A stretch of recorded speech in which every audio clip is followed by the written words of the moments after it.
Can you hear me? Am I audible? Yes? Yes. Yes? All right, perfect. Thank you so much for being here. I was talking to my colleagues earlier, and I'm so impressed that it's a Saturday and the room is full. So it does tell me that there is a lot of appetite about what we are going to discuss. I think it's an amazing topic that we have. I think we also have amazing guests that will be talking to you this afternoon. I think we have 15 minutes for questions. So we'll try and make it as appealing, as concrete, as pragmatic as possible. So there are very interesting takeaways that you can take along with you. So thank you so much, ladies and gentlemen. It's a pleasure to be with you and to moderate this panel on AgriTech.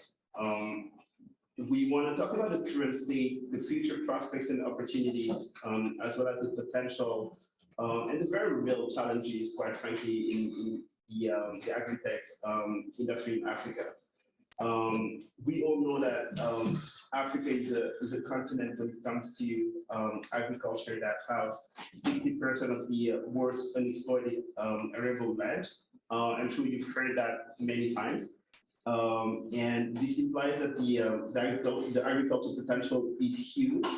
And what we want to do today is talking about how do we unlock that potential and how do we really make it possible for people to live off agriculture and agri-tech in Africa. So by way of introduction, my name is Usman. I'm a global HR business partner with the IFC World Bank Group.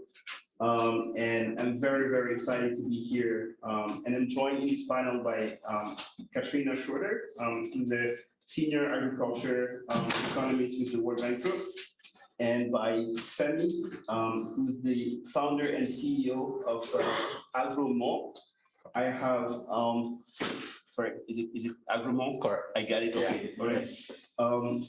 And I also have in Zoom Casey Richardson, who's the Chief Credit Officer with Hello Tractor. She's right behind me, so I can't see her, but I'm hoping she can hear me. Yes, I can. Thank you. Terrific, Casey. And then we have Ayodeji Arikale, founder and CEO of Thrive Agric. Ayo, can you hear us? Absolutely. Terrific. All right.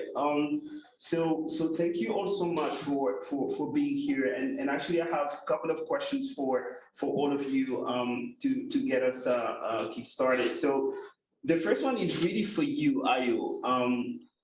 I really want you to talk through the most promising agri-tech innovations that you've heard or you have seen in Africa, and how they are benefiting farmers and food systems. Oh, okay. All right. Thanks. Hi, guys. Hi again. So it's actually CTO, not CEO, just to emphasize. I mean, this sort of like a question where I would say like the most exciting is definitely Thrive Agric. I don't know, but like definitely like a lot of others. Well, I think like fundamentally what I've seen among startups that exist and startups that are trying to come into this space has really been innovating around finance for farmers, information and access to markets, because I would say those are potentially like the three, or one of the three, three of the most key things that affect smallholder farmers today. So one end, farmers unlocking finance today is from basic things like identity, right? So what percentage of farmers have things like BVN or NIN, which is probably the US equivalent of a social security number. And then even information around their land, their communities. So we will typically go to a community and ask a farmer what size of his land, and he will tell you 10 hectares. And then by the time you measure that, it's just 1 hectare, or maybe more, right? So it's like super difficult for banks or anyone to provide credit to them. So most of us are innovating around like trying to figure out how can we get farmers an identity, how can we capture critical data around them, which to lend to them. Then sort of trying to figure out how do you use that data to provide farmers information. So whether that's from based on their soil, the rainfall patterns, what the weather looks like, just super specific information that helps them grow their yield.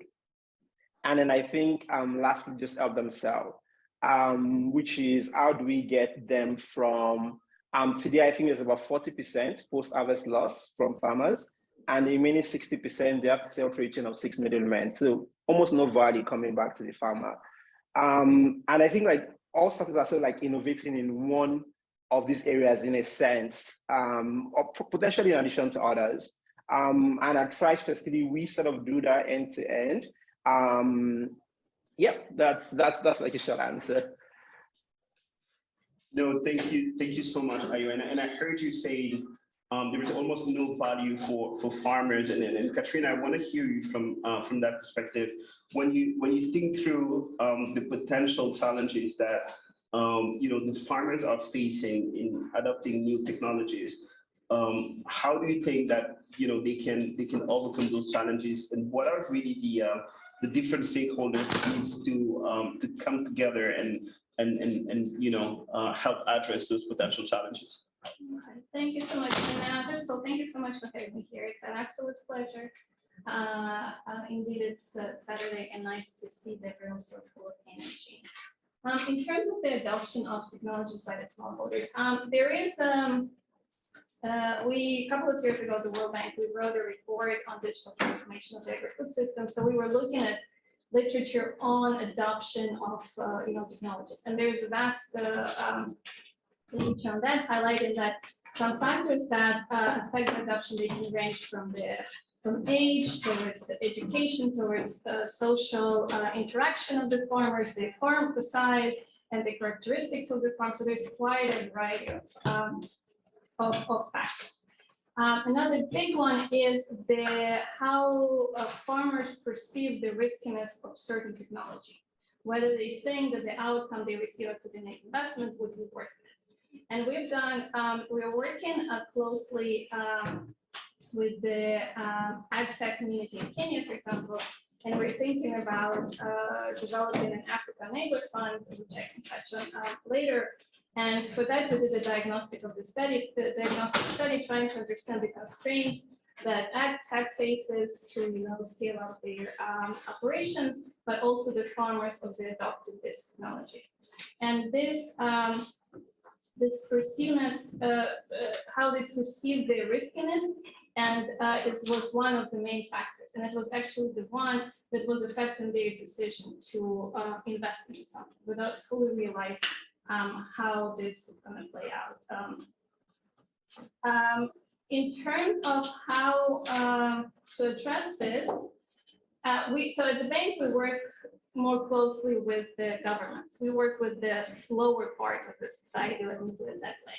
Nevertheless, there is still very important pathways for the public sector and government to improve the adoption, particularly if we're talking about adoption of smallholders, adoption of the farmers that might be on the other side of a digital divide, for example, but also creating this enabling environment for the AgTech ecosystem to thrive and develop. So if we for the government to have the tailored approach, it is important to understand what are some of these constraints that exist. So we can look, for example, it could be bringing in the knowledge and skills to the farmers. It could be one of the things. It could be working with providing better access to the data. So another thing we did was in Indonesia, there was a big hackathon with the government about how to use data for innovation in the country. And both in Indonesia and in Kenya, we've seen that it is the access to the data that's often one of the big constraints. So government can work with the AgTech community in bringing in more data that's available, to the innovators. And then another thing could be, in some cases, government could support both AgTech side and the farmer side with providing some of the financial resources. And then there's also a role, if we're talking about the different stakeholders, for the international organizations to step in. For example, the bank does a lot of projects where we provide matching grants directly to the farmers. If they say invest a certain amount into different types of technologies, then bank can come in and supplement this to make some of these technologies more cost-friendly to the farmers. No, thank you so much, Katrin. That's super interesting, and I had a different question to Femi, but as him and I were discussing earlier before the panel, he started to lay out some of the challenges that he's seeing, but also from the perspective of him being directly a CEO, in the AgriTech industry. So Femi, why don't you share with us some of the challenges that you also foresee that maybe have not been spoken about yet? Around adoption of technology by smallholder farmers. That's correct, yes. So yeah, again, I'm very excited being here. Before I came in here, I had a few young people talking, everybody was with fintech. So I thought I was going to be speaking to a very empty room, but I'm super surprised that this is such a big group. And thank you for having an interest in African agriculture. As regards to challenges, Katrina mentioned a number of things that are very instructive, and one of them is demographic coloration of this guide. I've worked with about 2 million smallholder farmers in Nigeria, and a little bit more across other countries in Africa. And for Nigeria, the average age of a smallholder farmer is 43 years old. And the average educational qualification is primary school. Then you wonder how well can this person adopt AgTech solutions. And so that's a very big problem. The second thing I see is most times there's no direct linkage between the AgTech solution and benefits for them. So does it turn to, can you visualize that this is going to turn to increased revenue? Because the solution may be solving, for example, profile or identity, whereas it's not solving some structural issues down the line, like multiple middlemen or storage. So then it becomes a disconnect. And even at that, the banks are also not fully committed to using the output of the AgTech solutions to make decisions around lending. So you still see that a lot of funding that is coming from developmental interventions. So the banks are not seeing a path to profitability yet. So those are challenges that I see. And how do we solve this potentially? From the list of from the conversations I've had, a lot of focus are on smallholder farmers. However, there's a middle point, because it's unlikely that we're able to reach this 43-year-old man with a primary school education directly. So there's a set of new, I wouldn't call them new, the AgTechs, or you call them farmer-facing organizations that must also be empowered, and understood to serve these farmers, to look at what their own challenges are and to invest in them in the long run, because a lot of these solutions require behavioral change, requires changing, beliefs and cultural elements that are so ingrained in these farmers. And so with the farmer-facing organization empowered, I believe a lot of, for the long term, because these things don't happen quickly, not like you come in and intervene for one cropping cycle or 2 cropping cycles, then you exit, like most of the gains are already lost. So I see those as some of the potential solutions that can reduce the challenges. Thank you so much, Femi. And you give me a great segue to the next question that really has to talk about the role of banks. And Casey, this one is for you as a Chief Credit Officer. Can you talk to us through what are the financial barriers that are not allowing for AgriTech adoptions, and what do you think should be the role of the banks to help more people having access to financing and being able to come up with AgriTech startup? Absolutely. Thank you so much for having me here. I'm coming by way of Nairobi, Kenya. So hello, everyone from all of the places that we're joining from today, virtually and in person. As mentioned, I'm the Chief Credit Officer of Hello Tractor, and we have launched a fintech solution called Pay-as-you-go financing. And we're actually financing the mechanization piece of agriculture for smallholder farmers. And it's pretty tough, as the question alludes to, because one, smallholder farmers are traditionally unbanked or underbanked, right? And then number two, when you think about commercial banks across sub-Saharan Africa, less than 5% of all commercial lending portfolios go to agriculture. So you're talking about folks who have not much muscle memory, right? And not much intuition and history and regression models around the dynamics around agriculture, the unit economics around agriculture.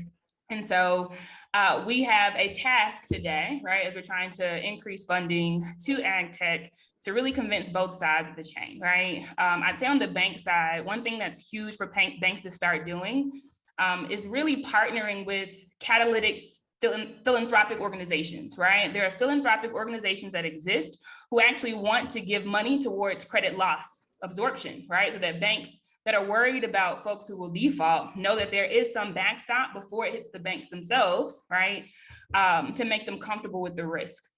There are catalytic philanthropic organizations that are willing to give cash incentives on the front end for every single origination that goes to smallholder farmers so that ecosystems can be built, right? We talked about how when you look at the age of the typical farmer, the lack of infrastructure around technology, the lack of digital readiness, it's very hard to assume that that farmer can just pick up a copy-paste solution and go with it. And so what we deploy in Hello Tractor are things that are familiar to the farmer. People like agents who are already in their communities, who already have trust and rapport, which is really important on the continent of Africa, who can go around with their smartphones, right? And teach these higher age farmers, how to use certain apps, why it's important. They can demonstrate and do almost these apprenticeship type demos over a full planting season, if you will, to gain that or to leverage that social capital to get folks to trust our systems. And then beyond that, proximity is so important, right? Proximity is important because we're still dealing with a population or a demographic that relies more on WhatsApp and SMS communication and Facebook groups than they do Gmail. It doesn't mean that we ignore them, right? We have to figure out how to be customer centric and in very scalable ways, show up where they already are, right? And to do that, partnering with co-ops are important, NGOs are important, marketplaces. There are a ton of folks who have huge marketplaces. Heifer International is one, the Clinton Foundation is another one, World Food Program does great work, USAID does great work, but really being strategic about leveraging marketplaces and networks that already exist that have hundreds of thousands of farmers today so that we can get really, really close and borrow their social capital to really solve these problems. And I'll close the answer to that question with this. Sub-Saharan Africa, across the African continent, I'll say it like this, only 15,000 new tractors are sold into that market every single year, 15,000. Right? When you think about a country like India, right? A country, not a continent, 980,000 new tractors are sold into that market every single year. And I think that highlights the mechanization gap, right? And how much that's putting a strain on undercultivation of land. 50% of Africa's yield problem has to do with the lack of mechanization. And so I'd say banks can't afford to stay on the sidelines. We actually have to start leaning in and being very thoughtful and innovative about the ways that we get comfortable with this risk and leverage data, right, to do so. Casey, thank you so much. That was very, very relevant. And I like the example you've given. I think you said 980,000 tractors are being sold in India on an annual basis versus 15,000 in the entirety of Africa. Is that correct? That's correct. New tractors. That's correct. Yep. So that's very glaring. And really, and this question is for any of you, because it has to be with the integration, right? I heard you talk about ecosystem, and I heard Catherine talk about the work that the World Bank Group is doing directly with the government. What are the partnerships that need to happen for AgriTech to be a reality in Africa? is there a missing middle? Is there a specific stakeholder that is not putting its weight? Where do you think that we can find that sort of ecosystem to make it a reality? Like what is that one piece that that we're not able to pinpoint from your perspective, Catherine and Femi? That's not an easy question because it's a difficult situation. And I do not think we necessarily have a missing partner in the solution mix. Mm-hmm. It's more that we have many players who are not always working together. And I think bringing together, the variety of we sometimes observe, donors working on kind of same things, but working on them independently, as opposed to coming together, bringing in their strengths towards a common solution. And one example, for example, I would like to show you that World Bank is now a team is currently actually piloting, which I think it's very simple, but it turned out to be groundbreaking in a way that we're trying to help the government in Kenya to use the data ecosystem that exists in Kenya, but also globally within like Google and Microsoft, and try to help them develop and implement more targeted fertilizer support. Mm-hmm. So this is just a smaller pilot. It's a smaller use case that we're developing, but it brings together the donor community. So there's World Bank, there's FAO, then there is research community, CGIAR, and then there is all these data partners that I already mentioned, and then it's in-country AgTech community. Mm-hmm. So bringing those people together, it's an amazing effort. But what we've seen is that it's really bearing the fruit, and you can come together to find that solution. So I think, in my opinion, the partnerships need to have somebody to bring in the leadership to bring everybody together to that common solution. It needs to have a leader that brings everyone together, is what I'm hearing. Thank you, Catherine. Very, very interesting. Femi, what are your takes on this? I do not think there is a missing partner. However, the profile of some of the partners can be enhanced so that they can be more effective. And I'll take two stakeholder types. We've talked about the banks, how they should be a little bit more invested in agriculture and see it as they must be able to move around their portfolio to let it be a little bit reflective of what the GDP contribution of, for example, Nigeria is. Whereas GDP contribution of agriculture, in Nigeria is so. Whereas agriculture contributes about 23% to the GDP annually, very fragmented. Lending to agriculture is about 5% on very good year. And I did a math, I don't know if I'm super correct, and did an aggregation of all the financing that is public that had gone to agriculture in Nigeria over 7 years. And it came to about maybe $3 billion, for a $125 billion market that has a potential of doubling quickly. The World Bank says African food market is going to grow to $1 trillion, right? And here in Africa, the average age is 19. So I heard from Aldo yesterday, and he said something that, a 19-year-old typically listens to music. And I was like, no, there's another thing that he does or she does before music, they eat, So that is an opportunity that, the banks must take really seriously, and an investment in AgTech, and being very integrated with AgTech, we really need this AgTech to be able to improve our portfolio and our lending to agriculture. So let's be joined with them.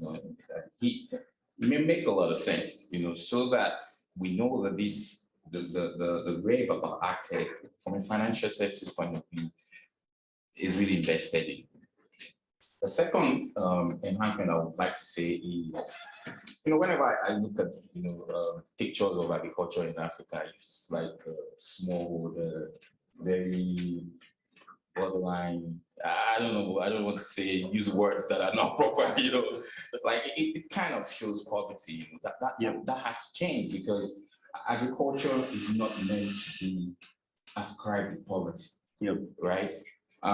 In the US, there are about 2 million farmers holding an average of 185 hectares of land holding, and they produce everything you see, right? How do we enhance the profile of the farmer? In 10 years, it will be very distressing to still be talking about smallholder farmers. Do we have any system that says, let us move these smallholder farmers to mid-holder farmers, then to large-holder farmers? We should start thinking that way. And when I came into the room, I was quite excited. I know that there are business school students here, foreign school students. It's important that you take agriculture as a viable economic option and not, something that is just around topics for developmental discussions. These are, you hardly hear me talk about aid or grants. I've been beneficiary of those, but like we need to take this as business. The incoming government in Nigeria, for example, says they want to open 28 million hectares of land. That's a huge opportunity. They may not even know how to do it, but that is where we have people that can come in, and say, look, if we do it this way, then this can be viable. So, and again, lastly, there's a big opportunity that is being missed in a country like Nigeria. Every year, about 2 million young people matriculate into universities. About 10% of them matriculate into agricultural majors. Most times, they don't want to study agriculture. I'm a corporate. I never wanted to study agriculture, but I ended up studying agricultural economics. And I interacted with a World Bank program called Agricultural Development Program. And I liked it. And I've been in agriculture. So these 200,000 guys that go into universities every year, how do we intentionally move them from theoretical appreciation of agriculture, which is predominant in Nigeria and maybe a lot of African countries, to application and productive, interaction with agriculture? So let them come in and bring that leadership that Katrina talked about for the smallholders. So that they are included and we can have more effectiveness. That is very interesting, Femi. Thank you so much. And then if I'm hearing it well, we need to change the narrative around how agriculture is being viewed in Africa. And I can also tell you that you are in agriculture and you look very sharp. You don't look well. So this question, I want to go to Casey around this question. It has to do with gender. And very specifically with the cultural sensitivity that has to do with the access to land in Africa. Is that still a problem, or how do we do to facilitate people from different communities to have access to land and to be successful in running startups and agriculture business in Africa? I love that question. And I want to start it on the gender piece, okay?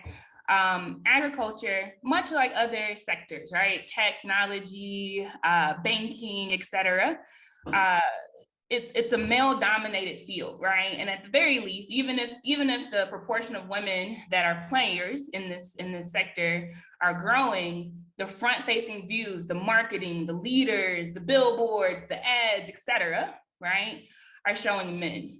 At Hello Tractor, I can say, especially because I'm a woman and I occupy, this identity, that was one of the first things that I worked to clean shop on, because we were exacerbating, right, an existing problem, right? Folks thought that people, and I'll back up for a minute and say, our solution was actually to provide $40,000 tractors to underbanked individuals, smallholder farmers, okay? By the end of this, we tested it in 1 year with $5 million and the repayment rates were 107%. So I'll just start by saying it works, okay? Now I'll go back into this to say the knee-jerk reaction, the knee-jerk initiative was to put a whole lot of pictures out of men on tractors, to send a whole lot of men in villages and talk to folks, right?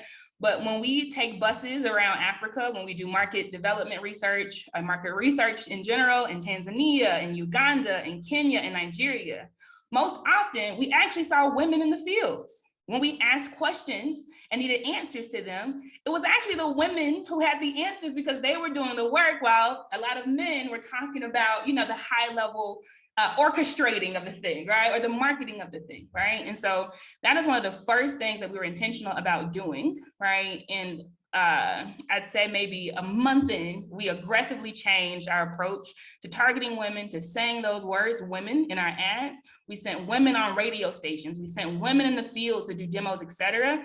Our ads for like 12 cents, right, would have 212 applications come in like 1 week. And women were actually saying, finally, right? 33% of our portfolio today across 3 countries are women. And their repayment rates are better than men. That is data. Data drives a non-emotional story, right? And so I would say really being culturally sensitive, really being innovative and disrupting the status quo has a lot to do with common sense, right? Like having the right people in the room who speak up and challenge the status quo and have buy-in to solutions, right?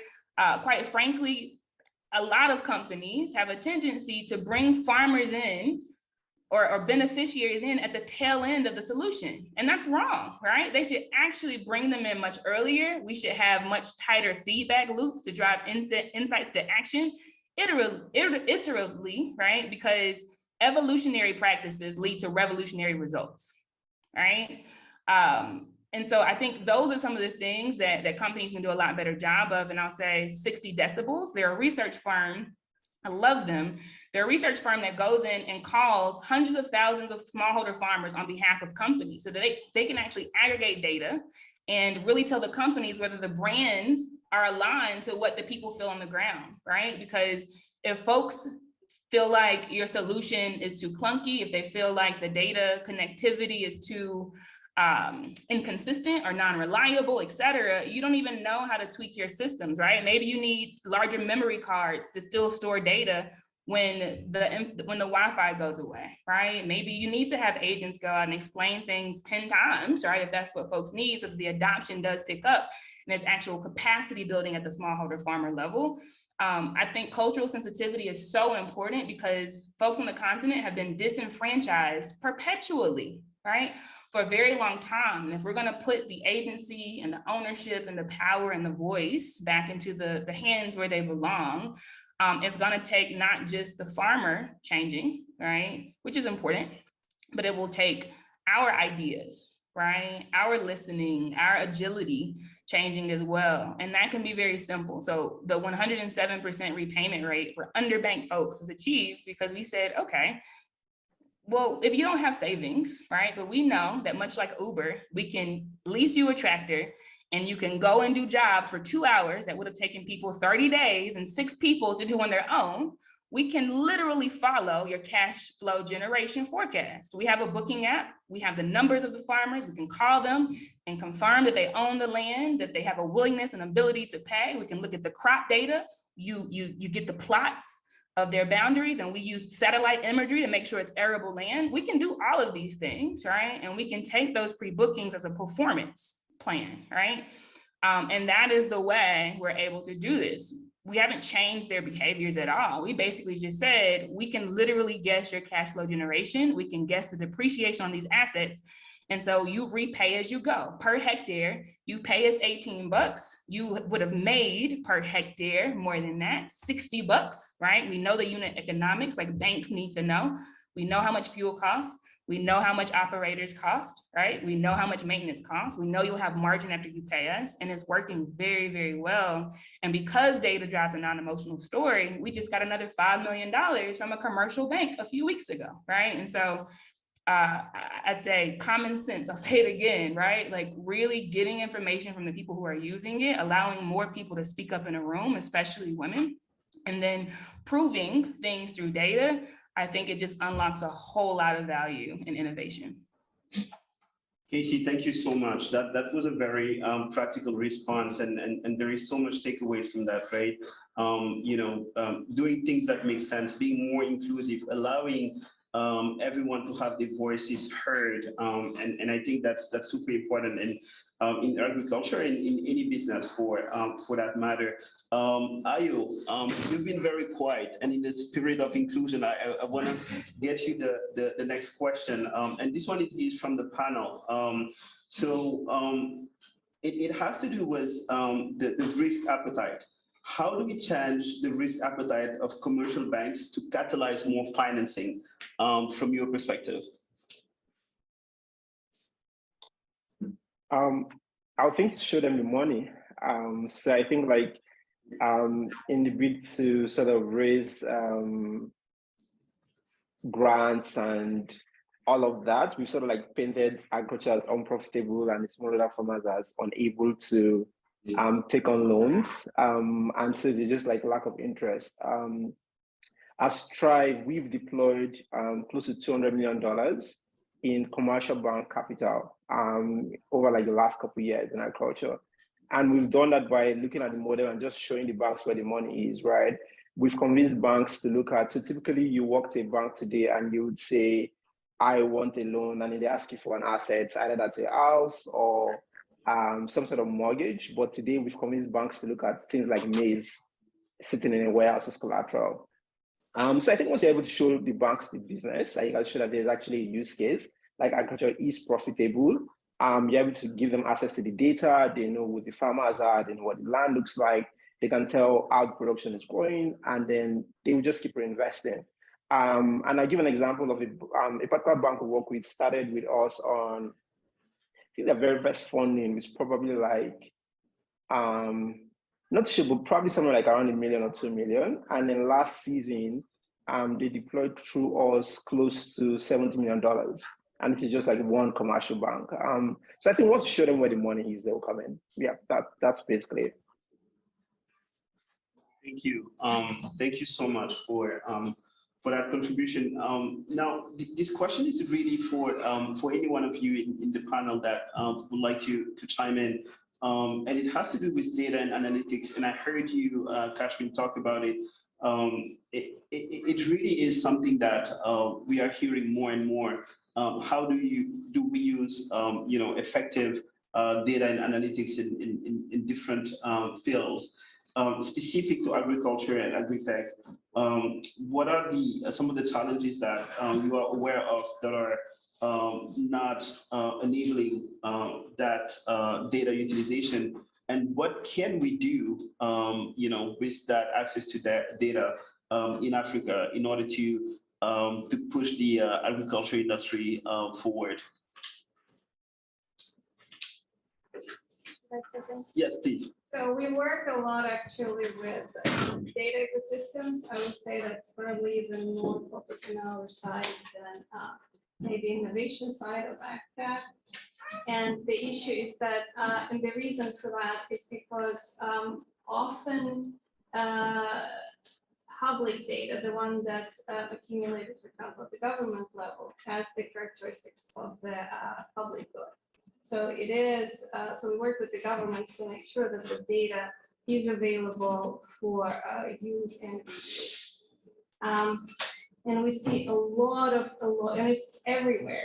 They're everywhere around the world, including in, countries, in the EU countries, we've seen this. So the data is extremely fragmented. We are now doing an analysis on, for example, digitizing agri-food traceability systems in different countries. And we'll look at case studies from Ireland and Australia and New Zealand, and they all suffer from the same sort of problems. They have some part of the system that's digitalized and interoperable and connected, but there are so many parts that are not connected in any way. And there are these patches of information and data here and there. So when that happens, how is it possible to use this data in a productive and efficient way? So, so that's on the governmental side. And there are many ways to, I think, to address this issue. One is, again, and that's what a lot of donors do, including us, is working with the governments to make this data more standardized, make this data more available. There are quite a number of different approaches of how private sector can work with public sector and help to use and reuse the data from the private sector. Identify some incentives that private data could be used for, again, innovation. And then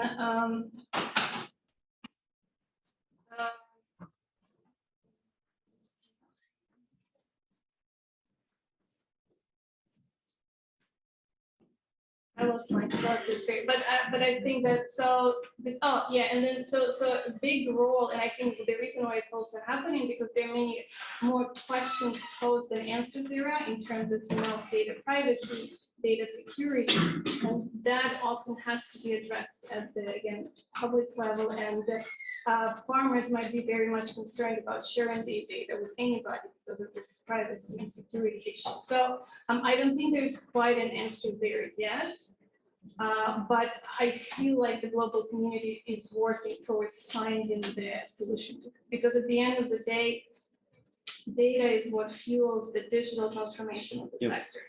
That's why we have to find a way how to unleash the data. And the example that I brought, for example, from Kenya, from this pilot we're doing is just fertilizer subsidy, but the idea is that you need to bring these different stakeholders to work together to be able to use this data. Absolutely. Femi, what's your thoughts on this? I absolutely believe that data has transformational effect, on agriculture. So it has a very big role to play. And just like any other sector, and we see how destructive data and its analytics have become across systems and industries. However, we need to, the nature of agriculture, especially if you localize into Africa, maybe Nigeria, is that the data isn't that reliable, at this point. And with organizations like ours and other AgTech, there's a new outlook, whereas we are collecting data, not having to rely on maybe available data and publicly that may not have been verified or not validated. So by way of collecting data from actual practice, then it takes us to another level. Now, the big question is, how do we scale these efforts to be able to have a whole industry picture? Now, we are already seeing transformational effects of data, even in how banks interact with agriculture. With organizations like ours, having done profiling for farmers, having done monitoring and evaluation, practice data collection, we've collected data by monitoring their practice, monitoring their input, monitoring their harvest, monitoring their sales, and offtake. So it gives, to a large extent, an end-to-end, view. And whatever, for example, the banks can see, they are able to trust or believe that it reduces the cost and, the trust deficit in the system. So these are transformational effects that for example, our interaction with farmers and with data has brought. So it is obviously very transformational, but we also must scale it so that it can have a whole industry outlook and it can support more policy work. No, thank you so much for that. So we have a little bit more than 5 minutes to go, and there are a few questions from the audience. One of them I would like to read to you, and maybe Ayo or Casey, you can take it on. And it is regarding the challenges that we talked about in this industry. I have not heard anything about road quality as a barrier for farmers.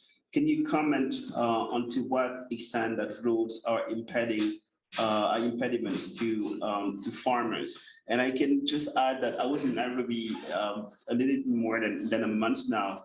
I'm personally from Senegal, and so Casey, don't just give me the Nairobi example. I want a more holistic example vis-a-vis Africa, because I can tell you the roads in Nairobi are so much better than Dakar. So what do you think in terms of the access to from a transportation perspective?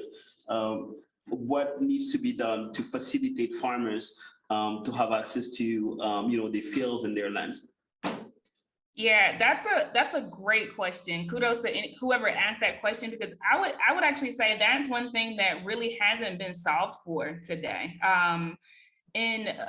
Maybe 2 months ago now, we had some of our corporate partners, John Deere, come in to see some groundwork, and there were places we just could not get to, right? Because it was so remote and it was just so hard for our vehicles to get through to those areas.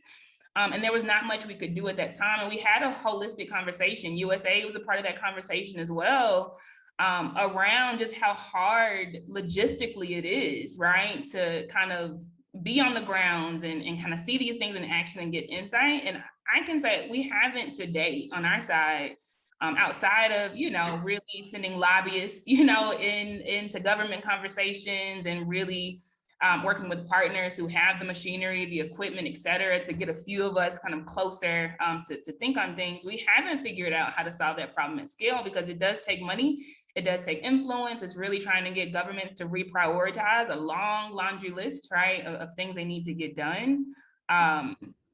So you're right? Like while you know, digital, and I think that's a nod actually to why AgriTech is so important as well. The opportunity here is because Africa essentially skipped the whole stage of building extensive and expensive landlines, and there's such a great penetration of mobile devices in the first place. I saw today a stat come across that said Nairobi, for instance, Nigeria, they're making the move to go cashless, right? Yet a survey showed that 90% of the entire population made at least one mobile money transaction that month, right? And there was so many stats around really how they're not reliant on these physical interactions as much anymore, at least for payments, right? So I think the existence of AgTech and having smart people in the room that can think of ways to completely circumvent the need to be boots on the ground for everything is important. But yeah, it's a problem that we haven't figured out how to solve at scale yet. Great.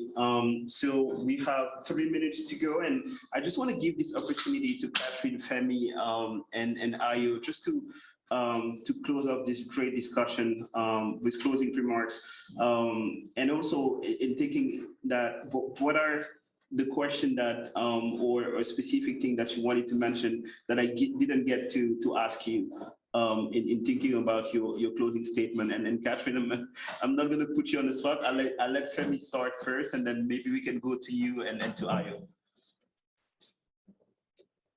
All right, thank you for putting me on the spot.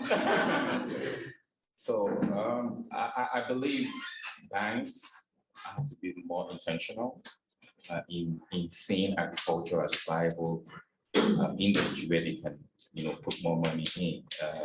Yes, we've done, you know, significantly well within the context of what we've met on the ground and how we're able to inject AgTech to be able to push the needle, but there's still need for banks to see this as something viable that they can do. And you know, working with AgTech, as they've seen fintech, you know, it's nice to also see AgTech as a potential maybe competitors, so that they can shape up and then find a way of getting into the game. The other part is to speak to the audience, you know, whoever is happy to consider agriculture as a viable economic option. I think it is very viable. And it's a whole value chain from AgTech to even physical farming. You know, it's very lucrative, and we need to get more educated, ambitious, smart people into Africa's agriculture. Thank you. Thank you, Femi.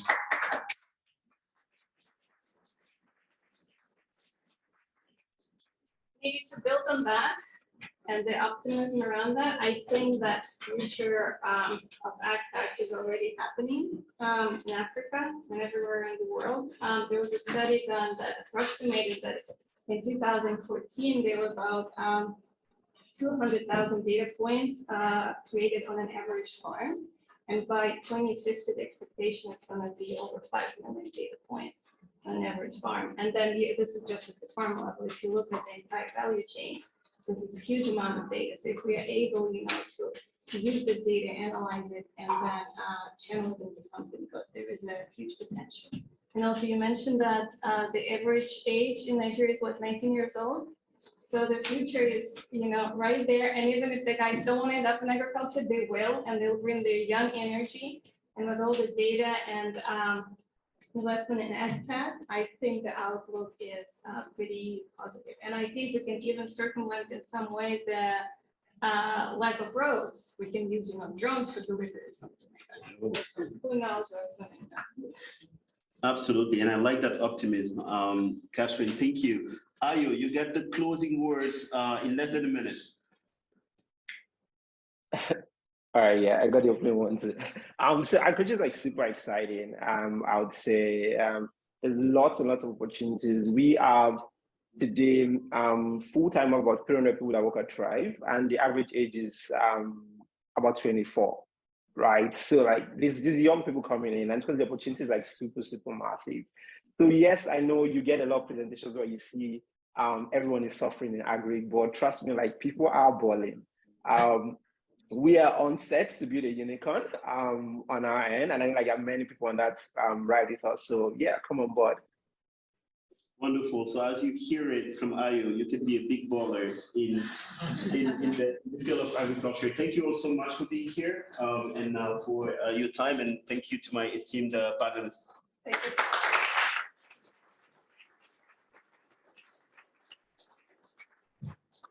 Everyone, I just have one more announcement. There's an error on the agenda. So the next session will actually be the entrepreneurship sessions as opposed to what's listed. And they will be on these two rooms, the same room.